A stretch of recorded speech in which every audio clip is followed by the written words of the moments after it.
Hello guys, मैं doctor पाल। आज का अपना टॉपिक है वैदिक एजुकेशन। वैदिक एजुकेशन में दो शब्द हैं, एक है वैदिक, एक है एजुकेशन। वैदिक शब्द वेद से बना है और वेद जो है वो संस्कृत की विद धातु से निकला हुआ शब्द है। वेद का मतलब होता है टू नो, जानना, और वेद का मतलब होता है ज्ञान। और एजुकेशन, इसको हिंदी में शिक्षा कहते हैं। शिक्षा का शाब्दिक अर्थ एनसीईआरटी ने बताया है कि सी से होता है शीयते शरब पाभ्यो और छा से होता है क्षीयते शरब वासना, यानी कि जो सभी पापों का नाश करे, सभी वासनाओं का नाश करे, उसको शिक्षा कहते हैं। अब बात आती है वैदिक एजुकेशन। तो वेदों के जो रचना काल था 1500 बीसी से 500 बीसी तक का, उसमें भी उस काल को भी दो भागों में विभाजित किया गया। 1500 बीसी से 1000 बीसी, जिसे अर्ली वैदिक पीरियड कहा गया, और 1000 से 500 बीसी, जिसको लेटर वैदिक पीरियड कहा गया।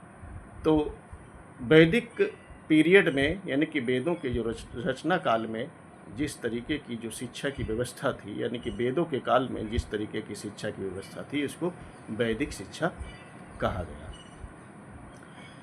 वेद ये चार हैं: ऋग्वेद, यजुर्वेद, सामवेद, अथर्ववेद। वैदिक पीरियड में शिक्षा की शुरुआत गुरु पूर्णिमा के दिन उपनयन संस्कार के साथ हुआ करती थी।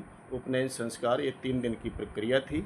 उपनयन का मतलब होता है कम टू नियर, यानी कि पास ले जाना, मतलब बच्चों को गुरु के पास ले जाना। जिन बच्चों का उपनयन संस्कार हो जाता था, उनकी एजुकेशन की शुरुआत हो जाती थी। और उपनयन के बाद विद्यार्थी को द्विज कहा जाता था। द्विज का मतलब होता है सेकेंड बर्थ। उपनयन संस्कार 4 वर्णों में सिर्फ 3 वर्णों का हुआ करता था। उसमें ब्राह्मण था, क्षत्रिय, वैश्य। तो ब्राह्मण बच्चे का उपनयन संस्कार 8 वर्ष की एज में हुआ करता था। क्षत्रिय बच्चे के उपनयन 11 वर्ष की उम्र में हुआ करता था, और वैश्य बच्चे का उपनयन 12 वर्ष की उम्र में हुआ करता था।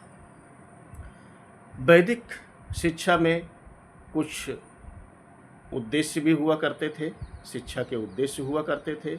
इन उद्देश्यों में एक था स्पिरिचुअल डेवलपमेंट, जिसको आध्यात्मिक विकास कहते हैं। आध्यात्मिक विकास के कुछ सब एम्स भी हुआ करते थे, जैसे कि मोक्ष, लिबरेशन, मोक्ष की प्राप्ति, सेल्फ रियलाइजेशन, आत्मा अनुभूति, अपने आप को पहचानना, यानी कि मतलब आत्म को पहचानना, कैरेक्टर बिल्डिंग, चरित्र का निर्माण। दूसरा एम था इंटेलेक्चुअल डेवलपमेंट, इसको कहते हैं बौद्धिक विकास। बौद्धिक विकास में भी 3 सब एम हैं: नॉलेज एक्वाइजेशन, ज्ञान की प्राप्ति, कॉग्निटिव स्किल्स, संज्ञानात्मक कौशलों का विकास, और प्रिजर्वेशन ऑफ कल्चर, सभ्याचार या संस्कृति का संरक्षण। तीसरा उद्देश्य था सोशल एंड प्रैक्टिकल्स स्किल्स, सामाजिक और प्रायोगिक कौशलों का विकास।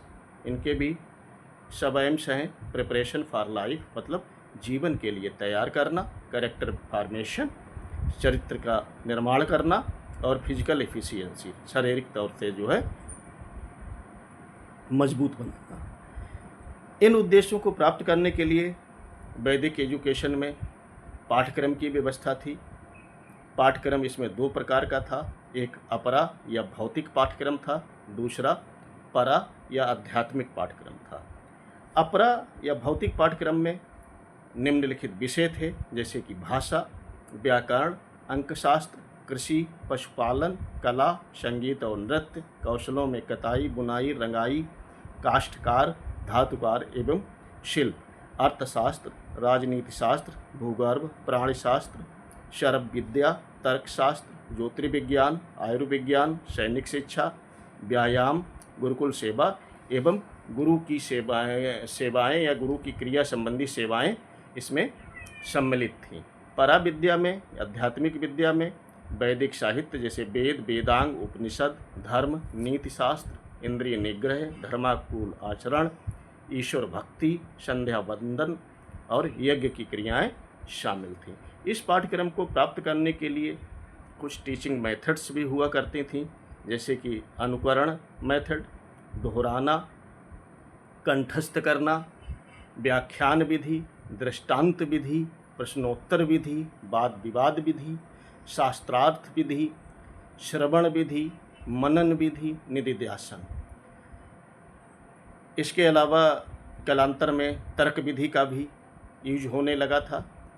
अब गाइज इस सारी व्यवस्था को चलाने के लिए, शिक्षा को आगे बढ़ाने के लिए, शिक्षा के उद्देश्यों को प्राप्त करने के लिए, पाठ्यक्रम को गतिशील करने के लिए टीचर्स की ज़रूरत थी। तो टीचर्स में इसमें जो टीचर्स को गुरुजी या आचार्य कहा जाता था, ये अति विद्वान हुआ करते थे, ब्रह्मज्ञानी हुआ करते थे और गुरुकुल की संपूर्ण व्यवस्था के स्वामी भी हुआ करते थे और इसके व्यवस्थापक भी हुआ करते थे। और अध्यापकों के प्रति, अध्यापक विद्यार्थियों के प्रति रिस्पॉन्सिबल, जवाबदेह भी हुआ करते थे। प्यूपिल्स, जिस तरीके के अध्यापक अपने विद्यार्थियों के लिए जवाबदेह, व्यवस्थापक और एक पिता जैसा कर्तव्य निभाया करते थे, वैसे ही विद्यार्थी भी गुरुकुल की शिक्षा व्यवस्था में किसी प्रकार की कोई कमी नहीं छोड़ते थे। वो भी आदर्शों का पालन करते थे, अपने गुरु की आज्ञा का पालन करते थे और अनुशासन में रहते थे। प्यूपिल्स या विद्यार्थियों में एक सिस्टम और लागू हुआ था वैदिक एजुकेशन व्यवस्था में, जिसको मॉनिटर सिस्टम कहते हैं, हिंदी में कहेंगे कक्षा नायक प्रणाली। एक कक्षा नायक प्रणाली या मॉनिटर सिस्टम अब लगभग पूरी दुनिया ने अपना भी लिया है। मॉनिटर का मतलब ये हुआ करता था वैदिक एजुकेशन में कि जिस दिन गुरुजी ज़्यादा बिजी हुआ करते थे या गुरुजी क्लास लेने से असमर्थ हुआ करते थे, इस समय जो सीनियर विद्यार्थी हुआ करते थे वो जूनियर जो क्लासेस होती थी उनकी व्यवस्था का संचालन किया करते थे। अनुशासन, तो गाइज मैं आपको बता चुका हूँ कि अध्यापक और विद्यार्थी दोनों ही बहुत ही कठोर अनुशासन में रहा करते थे, आदर्शों का पालन किया करते थे। और अनुशासन अगर कोई विद्यार्थी तोड़ता भी था तो उसमें वैदिक एजुकेशन में एक उद्दालक व्रत हुआ करता था। अगर कोई बहुत बड़ी गलती करता था तो उसको उद्दालक व्रत करने की सज़ा दी जाती थी। इसके अलावा स्कूल कैसे हुआ करते थे, तो स्कूलों के संबंध में मैं आप लोगों को बताना चाहूँगा कि उस समय कोई फॉर्मल स्कूल नहीं हुआ करते थे। गुरु का घर ही स्कूल हुआ करता था, उनको गुरुकुल कहते थे। गुरुकुल के अलावा आश्रम हुआ करते थे, परिषदें हुआ करती थीं, सम्मेलन हुआ करते थे, इनके माध्यम से भी एजुकेशन प्रदान की जाती थी। इसके अलावा प्यूपिल टीचर रिलेशन, तो अध्यापक और विद्यार्थी के संबंध कैसे हुआ करते थे, तो आप लोगों को गाइस बताना चाहेंगे कि वैदिक शिक्षा में प्यूपिल और टीचर के संबंध बहुत ही मधुर हुआ करते थे। अध्यापक अपने विद्यार्थियों को पुत्र या पुत्रियों के समान प्यार और दुलार किया करते थे और ऐसे ही विद्यार्थी भी अपने अध्यापक को पिता की तरह जो है प्यार और दुलार किया करते थे, पिता की तरह ही उनको आदर और सम्मान दिया करते थे। उस समय की जो एग्जामिनेशन सिस्टम था, परीक्षाएं कैसी हुआ करती थी वैदिक पीरियड में गाइस, उस समय किसी प्रकार का पेपर या पेंसिल का यूज नहीं हुआ करता था। उस समय सिर्फ मौखिक परीक्षाएं हुआ करती थीं। एक वेद का जो अध्ययन करता था उसको 12 वर्ष लगते थे, उसको स्नातक कहा जाता था। 2 वेद का अध्ययन जो करता था उसको 24 वर्ष लगते थे, उसको वसु कहा जाता था। और 3 वेद का जो अध्ययन करता था उसको 36 वर्ष लगते थे, उसको रुद्र कहा जाता था। और 4 वेद का जो अध्ययन किया करता था उसको 48 वर्ष लगते थे और उसको आदित्य कहा जाता था। यही नहीं गाइस, जो अर्थशास्त्र और साहित्य का अध्ययन किया करते थे उनका अध्ययन 10 वर्ष में ही समाप्त हो जाता था।